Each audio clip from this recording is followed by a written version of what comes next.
नमस्कार दोस्तों, मैं अजीत और आप देख रहे हैं डू पॉलिटिक्स। सप्ताह भर में कुछ ऐसी खबरें हुई हैं जिसके कारण से ये लाइव आवश्यक हो गया। मैं चाह रहा था कि इस पे प्रॉपरली जो है आप लोगों तक जो भी जानकारी है वो लाई जाए। उसमें से कुछ बड़े बड़े मुद्दे हैं जिस पे अभी मैं चर्चा करने जा रहा हूँ। बंगाल में जो किलिंग्स हुई हैं और बंगाल में सीआईएसएफ ने जो फायरिंग की थी और फायरिंग का कारण क्या था उसको लेकर के बात करेंगे। उसके बाद फिर बिहार पुलिस के एक एसएचओ थे जो इस्लामपुर है बंगाल का, बिहार और बंगाल के बॉर्डर पे, उस इलाके में रेड करने गए थे एक बाइक चोरी के संदर्भ में, और उसके बाद उनकी मुस्लिम लोगों ने जो है एक तरह से हत्या कर दी, तो उसके भी बारे में बात करेंगे। उसके बाद फिर मोदी के बारे में और जो एक नया रेजीम चेंज हुआ है जब से मोदी आए हैं, चाहे योगी आए हैं, और कैसे जो तथाकथित राइट विंग है या नॉन लेफ्ट वाले हैं, ये जो सरकार आई है उसमें किस तरह से एक नए वैचारिक आप कह सकते हैं प्लेटफॉर्म मिला है नए लोगों को, और उसके बारे में बात करेंगे। करण थापर और कई वामपंथी लोग ऐसे हैं जिन्हें काफ़ी दर्द हुआ है इन सब चीज़ों को लेकर। उसके बाद फिर बात करेंगे काशी के ज्ञानवापी मंदिर पे, और फिर महाराष्ट्र के लॉकडाउन, और फिर राहुल गांधी की नौटंकियों के ऊपर। सबसे पहली खबर जो है वो बंगाल किलिंग्स को लेकर है। बंगाल के शीतलकुची इलाके में जो जोरापाटकी एक गांव है, वहाँ पे क्या होता है कि बीजेपी का एक सपोजिटली बीजेपी को वोट देने वाला एक व्यक्ति लाइन में खड़ा था, अपनी बारी का इंतज़ार कर रहा था, और फिर कुछ गुंडे जो हैं वो आते हैं और उसको फिर मारपीट होती है, उसकी हत्या हो जाती है। उसके बाद सीआईएसएफ के जवानों को रिटेलिएटरी फायरिंग में, क्योंकि उनके ऊपर भी अटैक कर दिया था वहाँ के ग्रामीणों ने, लोकल्स ने, वहाँ पे सीआईएसएफ को गोली चलानी पड़ी, और उसमें 5 लोग जो है टोटल, मतलब एक मृतक जो पहले मरा उसको मिला के 5 लोग मारे जाते हैं। यहाँ तक तो ठीक लग रहा है खबर कि बंगाल में हिंसा हुई और चुनाव आयोग इन लोगों को एब्सोल्यूट पावर दिए रहता है सीआईएसएफ को कि ऐसे समयों पे अगर आपको लगे कि सुरक्षा व्यवस्था में कुछ गड़बड़ी हो रही है, और बंगाल पूरा का पूरा बंगाल इस बार इतना संवेदनशील मान के वहाँ पे चुनाव हो रहे हैं कि लगभग मतलब नॉर्मली जैसे लोकसभा के चुनाव जितने फेजेज़ में होते हैं उसी तरह से हो रहा है। 8-8 फेज़ में चुनाव हो रहे हैं, और उसका एक कारण है क्योंकि 135 तो सिर्फ भाजपा और संघ के कार्यकर्ताओं की हत्याएं हुए हैं पिछले कुछ सालों में, और इसका स्कोप अगर आप वाइड कर देंगे जब से ममता जी हैं तो वो संख्या 300 से ऊपर चली जाती है। अलग अलग लोग आपको अलग अलग संख्या कोट करेंगे। तो इन सब को देखते हुए कि एक सही तरीके से चुनाव हो, सही चुनावी प्रक्रिया जो है फॉलो हो, सीआईएसएफ की हेवी डिप्लॉयमेंट हुई थी, और इस पे ममता बनर्जी को काफ़ी कष्ट है कि इतना ज़्यादा क्यों करवाया गया। उसका एक रीज़न है, ममता बनर्जी को कष्ट क्यों है या टीएमसी को कष्ट क्यों है। टीएमसी को कष्ट इसलिए हो रहा है क्योंकि काफ़ी समय से इन्होंने, अगर आपको याद हो कि पंचायत चुनाव जो हुए थे, जो लोकसभा चुनाव से पहले हुए थे 2018 में, अगर मैं सही हूँ तो, उस वक्त क्या हुआ था कि पंचायत चुनाव में बैलेट में आग लगाना, बैलेट बॉक्स में इंक डाल देना, और वहाँ पे बैलेट से ही चुनाव हुए थे, और उस समय हत्याओं का एक सिलसिला चला था कि भाजपा के या संघ के या टीएमसी के इतर जो भी लोग हैं उनको कहीं पीटा जा रहा है, कहीं बार्ब्ड वायर जो होता है कटीले तार, उसमें से गले में लपेट के उनको मतलब लटका दिया गया था। पावर का ट्रांसमिशन टावर जो होते हैं, लाइन होती है, पोल है, उसे लटकाया गया। कहीं पेड़ से लटकी हुई लाश, कहीं जली हुई लाश पानी में तैर रही है, इस तरह की बातें वहाँ पे होती थी। अब ये जो बंगाल में ये जो किलिंग्स हुई हैं उसका एक मुख्य मुद्दा जो है वो मैं आपको ये बताने जा रहा हूँ कि आज टाइम्स ऑफ इंडिया को मैंने खबर पढ़ी कि एक बच्चा था, उसने पूरा बताया कि आखिर उस दिन वहाँ पे क्या हुआ था जिस कारण से सीआईएसएफ ने फायरिंग की और लोग इतने मारे गए। अब ये कहानी कुछ वैसी ही है जैसे आपने सुन रखी होगी कि फलाना आतंकवादी जो कुत्ते की मौत मारा गया कश्मीर में, उसके बारे में निकाल के लिया जाता है कि नहीं नहीं, वो जब 7 साल का था और वो एक दिन सड़क से जा रहा था तो उसको एक आर्मी वाले ने कहा कि नहीं तुम उठक बैठक करो, और उसी दिन से उसने ठान लिया कि अब जो है मैं इसका बदला लूँगा और मैं बड़ा होकर आतंकवादी बनूँगा। इस तरह की यही कहानी कुछ यहाँ पे भी बंगाल वाले इस शीतलकुची इलाके में जो फायरिंग हुई उसका एक नया नैरेटिव ये गढ़ा जा रहा है।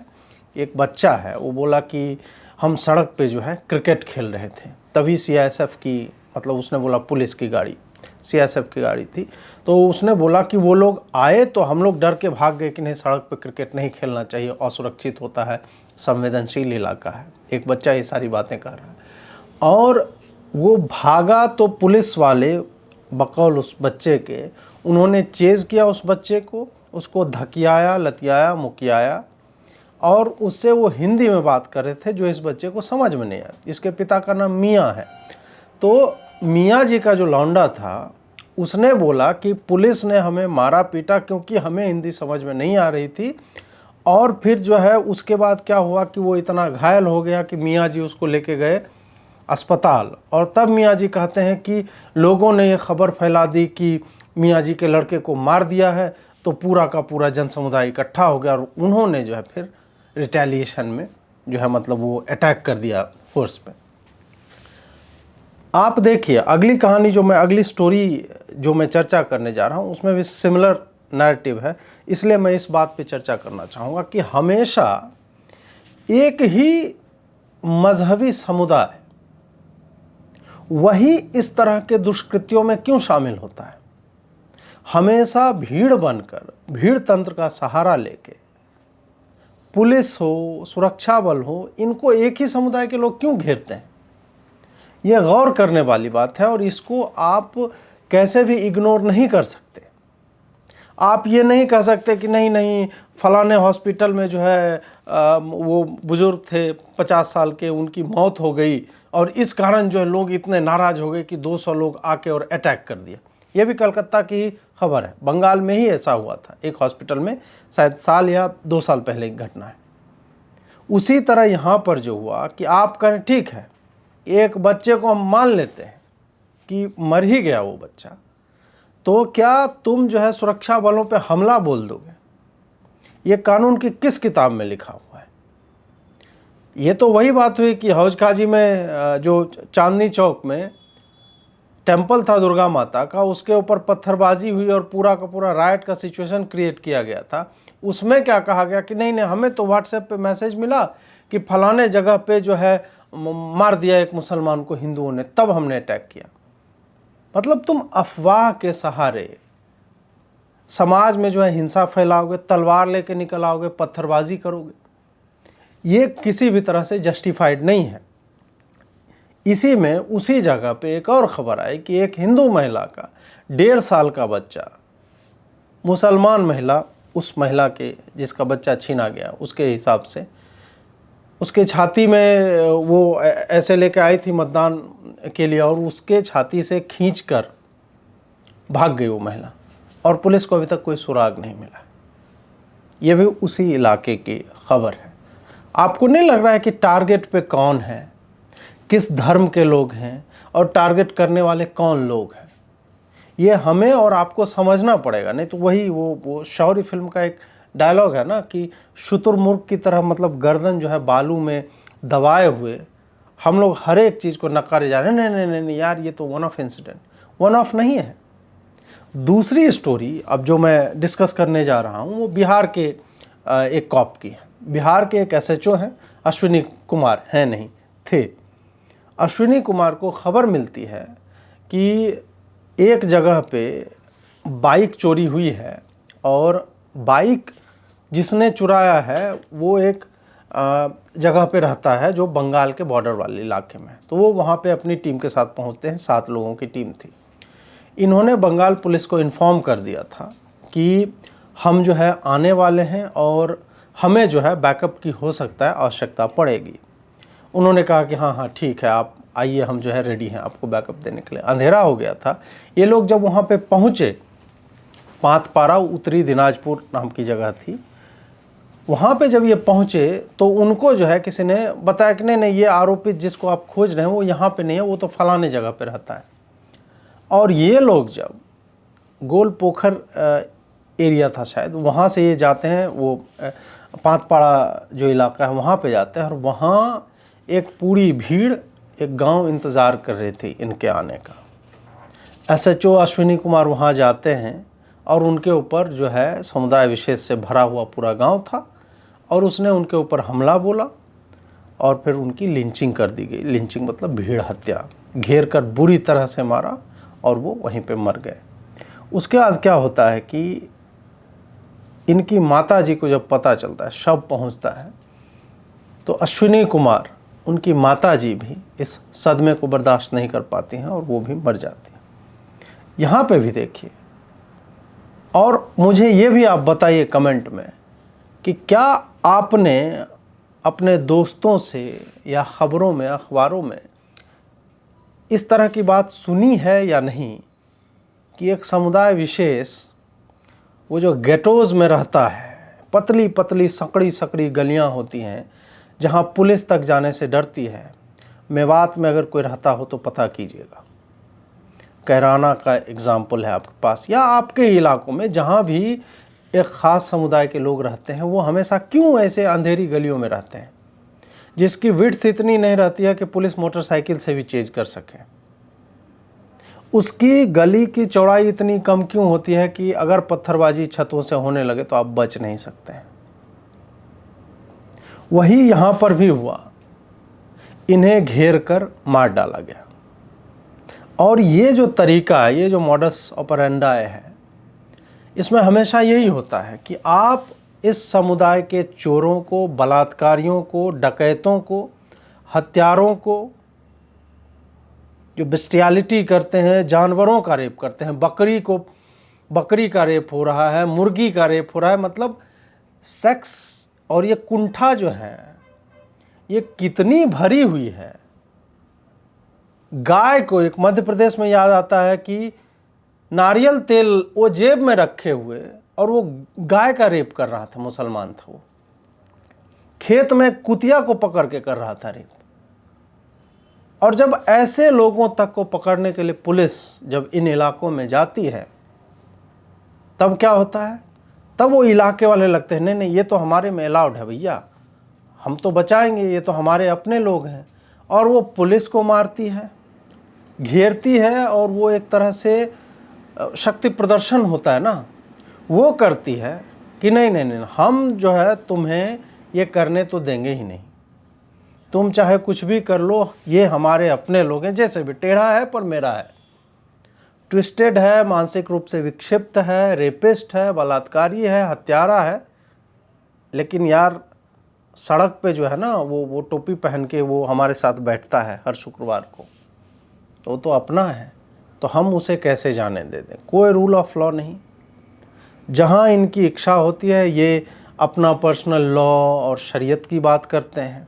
शरीयत की बात आप देखिए कि ये उन समयों पे शरीयत की बात नहीं करेंगे जहाँ पे चोरी की सज़ा हाथ काटना है, स्टोनिंग टू डेथ जहाँ सज़ा है, उसमें नहीं मानेंगे। बाकी टाइम पे मानेंगे जब इनको सूट करता है कि नहीं नहीं हमें जो है 18 विवाह की अनुमति होनी चाहिए, हमें जो है फलाना चीज़ करने की अनुमति होनी चाहिए, हम दूसरे के मंदिर तोड़ के अगर मस्जिद बना दे तो वो हमारा हो गया, काहे कि वो लिखा हुआ है, कि ऊपर से वो किताब में लिखा हुआ है। इस तरह की बातें होती हैं।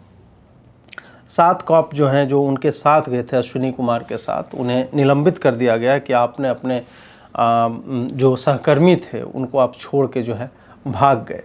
और खैर एक तरह से अगर पुलिस डिपार्टमेंट के हिसाब से देखा जाए तो वो सही भी है कि आपको अपने सहकर्मी को छोड़ना नहीं चाहिए, लेकिन बात यह भी है कि अगर वो नहीं भागते तो हो सकता है 7 लाशें गिरी होती। आपको इस तरीके से भी देखना होगा कि इस समूह का, इस समुदाय का, इन शांति प्रिय लोगों का नेचर क्या है।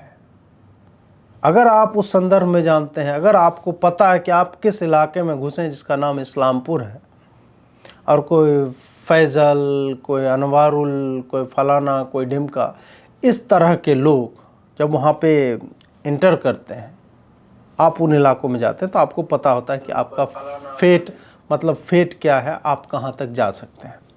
अगली खबर जो है वो थोड़ा सा मतलब वामपंथियों के लिए है। करण थापर ने, संजय बारू हैं एक, उनका इंटरव्यू लिया था। अब इंटरव्यू जो लिया है उसमें 2-4 बातें काफ़ी मज़ेदार बाहर निकल के आए। एक तो ये था कि इन लोगों की चिंता थी कि यार कुछ डिफेंस का, कोई जेएनयू का बंदा जो है पीएमओ में नहीं है मोदी के आने के बाद। मोदी और योगी के आने के बाद पूरा जो एक एलीट हुआ करता था ना, ये लटियंस वाला ग्रुप, वो एब्सेंट हो गया है। वो डिसीजन मेकिंग में, पॉलिसी मेकिंग में, मतलब प्राइम मिनिस्टर्स ऑफिस में नहीं दिखता है। और वहाँ कौन दिखता है? ये छोटे छोटे विश्वविद्यालयों से पढ़े हुए लड़के या लड़कियाँ, ऐसे लोग जो सो कॉल्ड, वो जो एक क्या बोलते हैं, सोफिस्टिकेटेड जगहों से, दून स्कूल से पढ़ के नहीं निकले, जो सामान्य लोग हैं, जो हमारी और आपकी तरह के लोग हैं, जो मतलब एक होता है ना वो सोफिस्टिकेटेड, एक फर्जी का सोफिस्टिकेशन जो दिखाना पड़ता है आपको। आप पार्टियों में जाते हैं, आपने नेकलेस कौन सा पढ़ा है, तुम्हारा कुर्ता किसने डिज़ाइन किया है, इस तरह के अपने आप को वामपंथी भी कहेंगे। और वो मतलब फाइनेस्ट कॉफ़ी सिप करते हैं, सबसे बढ़िया सिगरेट वो पीना चाहेंगे, सिगार भरे, खांसी हो रही है लेकिन पीने की पूरी इच्छा रखते हैं, फ्री का दारू कहीं पे मिल रहा है और उसको नाक में लगा के हिला के फिर सूंघते हैं, आ हा, उसका ब्रांड बताएंगे कि ये कौन सा है, कितने साल एज की हुई है। तो जब इस तरह का एक अभिजात्य नस्लवाद जो है, एक एलिटिस्ट रेसिज्म है कि नहीं, हम जो स्टीफेंस में पढ़े हैं, मतलब स्टीफेंस के अलावा भी दिल्ली यूनिवर्सिटी में बढ़िया बढ़िया कॉलेज हैं, नहीं उससे मतलब नहीं है। सेंट स्टीफेंस का आपको होना चाहिए, जेएनयू का आपको होना चाहिए। जबकि जेएनयू के साइंस डिपार्टमेंट को अगर आप हटा दें तो ये जो समाज शास्त्र वाले में जो मैक्सिमम अभी तक इनका क्या अचीवमेंट है देश की अर्थव्यवस्था में, देश के पॉलिसी मेकिंग में, ये सब में क्या मतलब आप बता नहीं पाएंगे। तो उसी पे बात करते हुए ये यहाँ तक चले गए कि ये लोग, जो नए लोग आए, जो न्यू ऑर्डर आया है प्राइम मिनिस्टर्स ऑफिस में, ये लोग हाथ से खाने वाले लोग हैं, ये कांटा चम्मच से खाने वाले लोग नहीं हैं। आप सोचिए कि इस तरह के शब्द कब बोले जाते हैं। मैं संजय बारू या करण थापर से पूछना चाहूँगा कि आप लोग धोते किससे हैं? क्या वही फोक जो कांटा होता है उसी पे पानी डाल के खुजाते हैं, या पत्थर से घिसते हैं, या कोई प्यूमिस स्टोन से रगड़ के धोते हैं? मतलब या धोते ही नहीं है, वामपंथी हैं तो हो सकता है ये भी वामपंथी हैं तो कुछ नया भी करते होंगे। एलीट आदमी कुछ अलग तरह का करता है ना। एलीट आदमी, जैसे मैं चश्मा पहनूंगा, 600 रुपया का फ्रेम होगा मेरा, एलीट आदमी को शीशा वही लगवाना है, पावर उतना ही रहेगा लेकिन वो 3 लाख का लगवाता है, उसको फील करना होता है। और लगवाने के बाद वो पूछता रहता है, दूसरे से वेट करता है कि हमसे मतलब पूछ रहे कोई कि अजीत भाई आपका चश्मा मॉस्को कंपनी का है तो ये कितने का है। इस तरह की बातें होती हैं। तो एलीट लोगों के साथ ये समस्या है कि उनकी पूछ जब नहीं होगी, there is nobody asking about their stuff कि यार आपने पढ़ाई कहाँ से की। अब सवाल ये है कि क्या देश चल नहीं रहा है क्या? पीएमओ में ये बदलाव हो और ये लोग स्वयं कहते हैं कि नहीं नहीं अब इनके लिए सोशल फैब्रिक जो उतना महत्व नहीं रखता है। कैसे भाई? पिछले 6-7 सालों में कितने दंगे हो गए। कांग्रेस का तो पूरा इतिहास रहा है दंगों का, वामपंथियों का पूरा इतिहास रहा है, मर्सिलेस किलिंग का, नरसंहारों का इतिहास रहा है। तो तुम किस न्यू ऑर्डर की बात कर रहे हो? क्या ये न्यू ऑर्डर अच्छा नहीं है? सांप्रदायिकता तुम्हारे या रवीश कुमार के या स्क्रॉल के, क्विंट के, वायर के, इसके लिखने भर से सांप्रदायिकता नहीं आती है। सांप्रदायिकता इससे नहीं आ जाती है कि कश्मीर से जो है 370 और 35 से जो है हटा दिया गया, एब्रोगेट हो गया। सांप्रदायिकता ये है कि राम मंदिर पे फैसला आ जाता है, फिर भी तुम्हें दुख होता है कि नहीं सुप्रीम कोर्ट ने न्याय नहीं किया है, सुप्रीम कोर्ट ने आदेश दिया है लेकिन न्याय नहीं कर पाए सुप्रीम कोर्ट। तो जब आप इस तरह की थिंकिंग से मोटिवेटेड होते हैं तब पता चलता है कि आपके स्थान विशेष में दर्द होगा ही, आपकी अधोजटाओं में आग तो भक्त से लगेगा ही, उसका जो है राख आपके जूतों पे गिरेगा ही। ये सब तो बहुत ही नेचुरल है, नैसर्गिक है, प्राकृतिक है। दिस विल हैपन और ये अभी लंबे समय तक चलेगा। तो करण थापरों को, ये जो संजय बारू हैं, उन लोगों को, इन लोगों को समझ लेना चाहिए कि शिक्षा, समझदारी, पॉलिसी मेकिंग, ये सारी चीज़ें स्टीफेंस में ही पढ़ने से नहीं आती, जेएनयू में ही पढ़ने से नहीं आती। कई ऐसे लोग हुए हैं इसी देश में जिन्होंने सामाजिक जागरण के लिए या फिर नॉर्मल पॉलिसी मेकिंग है उसमें उन्होंने काफ़ी अच्छे काम किए हैं। मनमोहन तो हार्वर्ड से पढ़ के और ऑक्सफोर्ड से पढ़ के आए थे ना। हार्वर्ड से शायद पी चिदम्बरम था। देश की इकोनॉमी की किसने मार ली थी? 2008 के बाद ये जो बेकार की नीतियां बनाई थी कि सबके हाथ में पैसा दे दो, और उसके कारण 2016 में जाके हम लोग को फर्क पड़ता है कि इन्फ्लेशन इतना है होता। वो किसकी पॉलिसी थी? उससे बढ़िया तो ये चाय वाला है जो किसी हार्वर्ड में नहीं पढ़ा लेकिन इकोनॉमी ऑन द ट्रैक है। सबसे ज़्यादा इंफ्रास्ट्रक्चरल ग्रोथ हो रहा है इंडिया का, ग्रोथ रेट जो है बेहतर है, हर फ्रंट में बढ़िया काम हो रहा है, लोगों को शौचालय, स्वास्थ्य सुविधा, ये सारी चीज़ें मिल रही है। तब क्यों दर्द होता है? तब दर्द इसलिए होता है कि दलालों तक जब मतलब दलाली का पैसा नहीं पहुंचता है ना,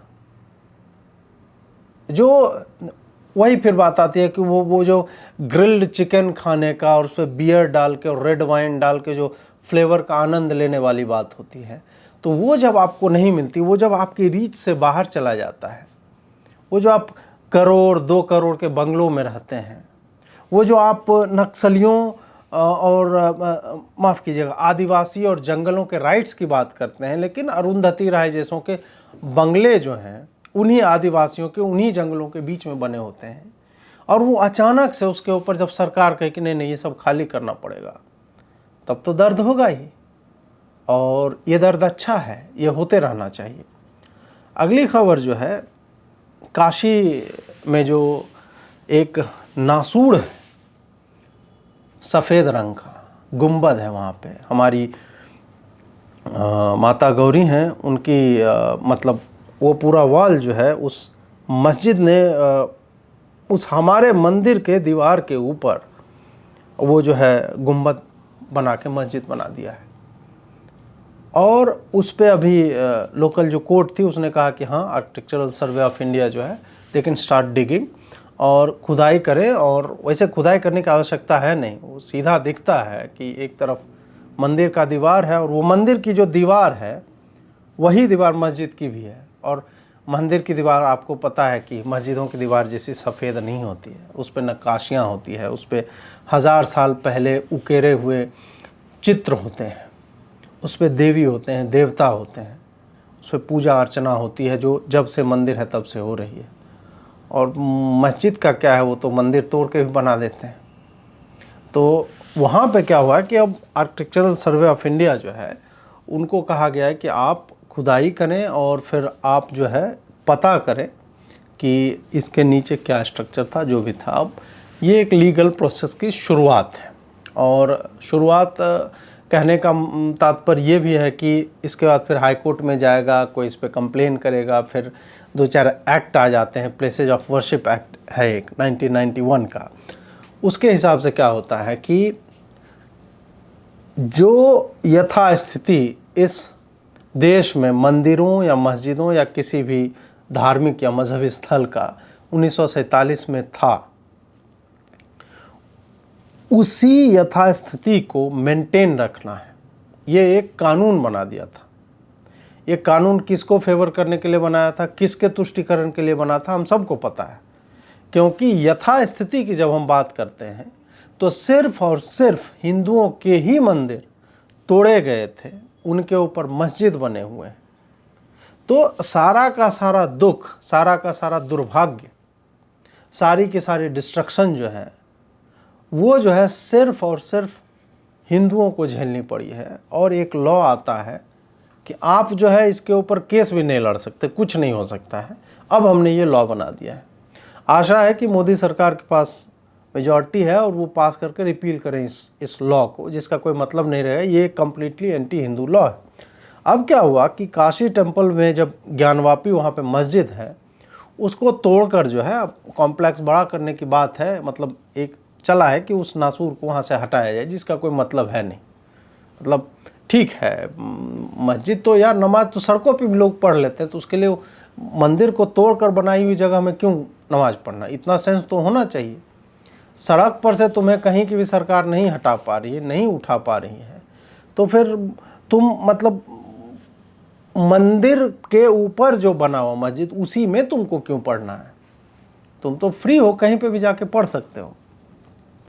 तो क्या हुआ कि इस पे द हिंदू की में एक लेख छपा, जो आपने स्क्रीन पे देखा होगा थोड़ी देर पहले, कि क्यों ये किया जा रहा है। इससे जो है एक समुदाय के बीच का जो भाईचारा था उसको डिस्टर्ब करने की कोशिश हो रही है, और ये काफ़ी ख़राब है, ये अच्छा नहीं लग रहा है।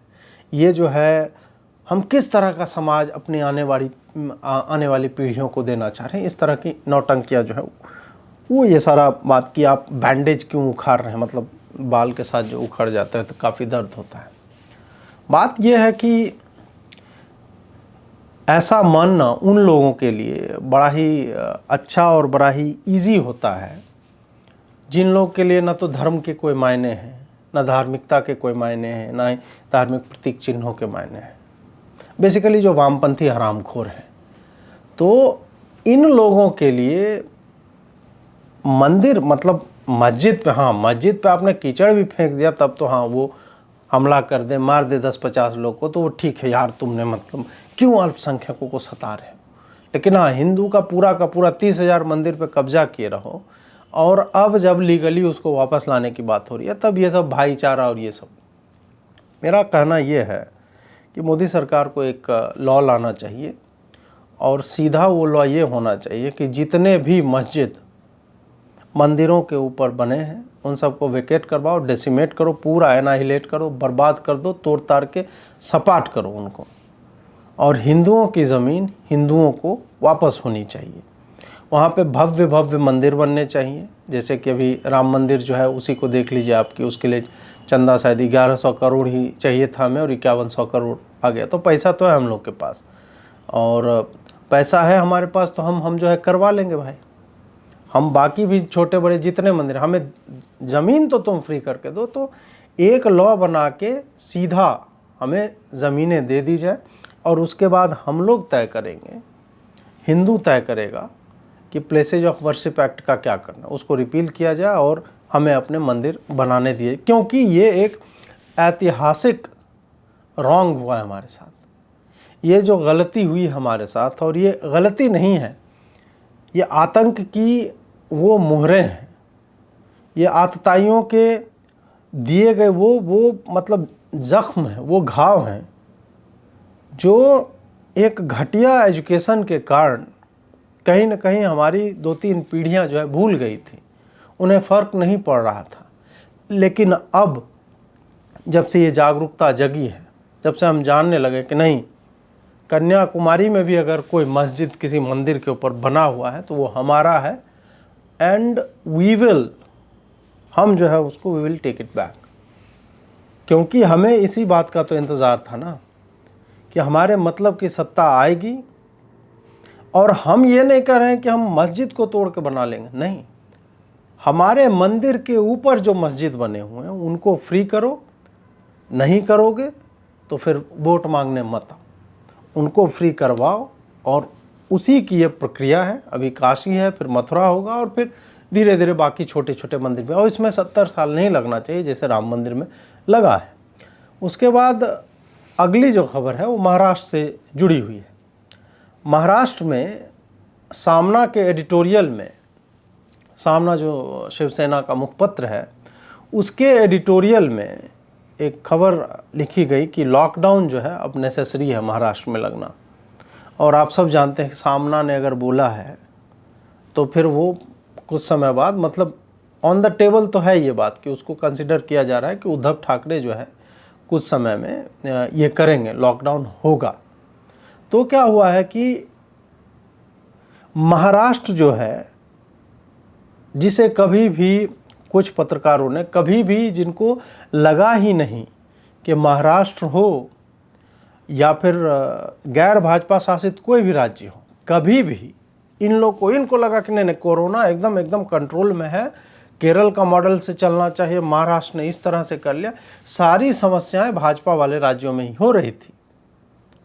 महाराष्ट्र जबकि पूरे के पूरे कोरोना के समय में अटर फेलियर रहा है। अब इन्हें लग रहा है कि चूंकि मतलब इन्होंने सारे प्रोपेगेंडा अपने एग्जॉस्ट कर लिए, श्रमिकों को इन्होंने भगाया है दोबारा। आपको याद होगा साल भर पहले यही हुआ था कि बिहार, बंगाल, उत्तर प्रदेश के जो मजदूर महाराष्ट्र में जो काम कर रहे थे, पैनिक क्रिएट किया गया और उनको जो है भागने को मजबूर किया गया। और उस सब के पीछे हम सब जानते हैं कि वामपंथियों की मंशा क्या थी। इनकी मंशा यही थी किसी भी तरह कोरोना इतना ज़्यादा फैले पूरे देश में कि आउट ऑफ कंट्रोल हो जाए, गृह युद्ध जैसी कोई स्थिति बने, लोग मारपीट करने लगे, लोग सड़कों पे निकले, इंडिया की, भारत की, मोदी की थू हो। लेकिन दुर्भाग्य इनका कि चाहे बिहार हो या यूपी हो, इन्होंने आने वाले श्रमिकों को प्रॉपरली सैनिटाइज किया, क्वारंटीन किया और कोरोना जो है इन जगहों पे नहीं फैल पाया। उल्टे पुणे का हाल इतना ख़राब था, पुणे का और महाराष्ट्र का, मुंबई का, पूरे राज्य का, उनकी हालत इतनी ख़राब थी कि एक एक बिल्डिंग से लगातार मतलब पूरे के पूरे बिल्डिंग में पता चला आधे लोग जो है कोरोना के शिकार हैं। एक मंत्री जो बोल रहा है कि नहीं हम जो है लॉकडाउन करेंगे, सारे मिल को बंद किया जाए, शाम में नया ऑर्डर आ रहा है कि नहीं सब ठीक है, आप लोग आइए काम पे। कोरोना फैलता गया, उद्धव ठाकरे से कंट्रोल नहीं हुआ और वही सेकेंड वेव तो अभी शुरू हुआ है ना भारत में। महाराष्ट्र को आप देख लीजिए कि जब भारत पूरे भारत में नियंत्रण में था, महाराष्ट्र में ये अनियंत्रित था। ये 2 से 3 महीने पहले की मैं बात कर रहा हूँ। ये सारी बातें जब होती हैं तब ये लोग जो है कहने लगते हैं कि नहीं अब हमें लॉकडाउन करना पड़ेगा, क्योंकि इनको अब जो है समझ में नहीं आ रहा है कि अब ये क्या करें। लॉकडाउन आज के संदर्भ में अब दोबारा जबकि आपके पास वैक्सीन है तब लॉकडाउन करना मुझे नहीं लगता है कि तर्कसंगत है। पूरे स्टेट में करना तो बिल्कुल ही नहीं, क्योंकि अभी इकोनॉमी रिकवर कर रही है। मुंबई हम सब जानते हैं, महाराष्ट्र जो है मुंबई देश की फिनेंशियल कैपिटल है, तो ऐसे में आर्थिक राजधानी का फिर से ठप पड़ जाना, वहाँ एक फिल्म इंडस्ट्री है, तो फिल्म इंडस्ट्री कई लोगों को रोज़गार देती है और उसमें छोटे से छोटे लोग जुड़े हुए होते हैं और बाकी तरह के भी रोज़गार हैं, कंस्ट्रक्शंस का है, इस तरह की चीज़ें हैं। तो जब मुंबई थम जाएगी, महाराष्ट्र थम जाएगा, तो भारत की इकॉनमी को एक ठीक ठाक झटका पड़ेगा। इसलिए भी लॉकडाउन की जगह उद्धव ठाकरे को कुछ और मतलब सोचना चाहिए कि इसको कैसे कंट्रोल कर सकते हैं, भले ही उनको समझ में कुछ नहीं आ रहा हो। तो 1-2 बार अपने ईगो को ख़त्म करके, जैसे कि दिल्ली में यही आउट ऑफ कंट्रोल जा रहा था तो अमित शाह ने इंटरवीन किया और दिल्ली में उन्होंने बड़े बड़े सेंटर्स बनवाए और वहाँ पे जाके कंटेन हो पाया था कोरोना। उसके बाद फिर से अरविंद केजरीवाल ही जस्ट फक्ड इट अप। तो वो जो है अब दोबारा से दिल्ली की भी हालत ख़राब है। आप देखिए कि जो भी इनके स्टार्स थे, वामपंथी मीडिया के चहेते थे, उन सब ने कोरोना को आउट ऑफ कंट्रोल होने दिया है अपनी निष्क्रियता से, अकर्मण्यता से। तो उसके बाद क्या होता है कि एक बात और है कि महाराष्ट्र में ये हो क्यों नहीं पा रहा। ये लगातार जैसे जैसे कोरोना राइज कर रहा था उसी टाइम से आपको याद होगा सुशांत सिंह वाला इशू भी जो है आता है जून में, शायद 6 जून या ऐसे, और उसके बाद से everything has gone out of hand. Sushant Singh Rajput वाला मामला होता है, फिर टीआरपी स्कैम आता है, फिर परमवीर सिंह आते हैं, उसके बाद अब फिर दोबारा परमवीर सिंह आते हैं, खुलासे करते हैं, चिट्ठी लिखते हैं, सचिन वाजे आता है, एंटीलिया के सामने जिलेटिन स्टिक से भरी हुई स्कॉर्पियो बरामद होती है, हिरेन भाई का कत्ल हो जाता है। सचिन वाजे दोबारा जो है बताते हैं कि मतलब सचिन वाजे 100 करोड़ वसूली का उसको टारगेट मिला हुआ था, उसका भी एड जो था उन्हीं की यूनिट का वो भी पकड़ा जाता है। ये सारी तो जो मुख्यमंत्री अपना जो है स्थान विशेष बचाने के चक्कर में लगा हुआ हो और वो पर्सनली इन सब चीज़ों को देख रहा हो, तो वो कैसे, मतलब उसके लिए तो बहुत ही मुश्किल हो जाएगा ना। उसके लिए तो काफ़ी मुश्किल हो जाएगा कि आखिर कैसे वो बाकी चीज़ों पे ध्यान दे। तो वही हो रहा है महाराष्ट्र में।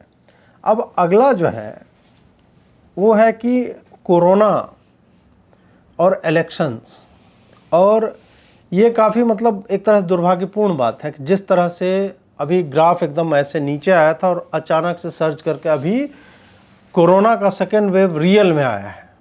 सेकेंड वेव ऑफ कोरोना हम लोग जून से सुनते आ रहे हैं, लेकिन वो सेकेंड वेव नहीं था, एक ही वेव वो लगातार कंटिन्यू होता रहा और जनवरी, फरवरी और मार्च तक जो है वो नीचे जा रहा था और फिर मिड मार्च से मुझे लगता है वो ऊपर जा रहा है और अभी तो पीक पे है।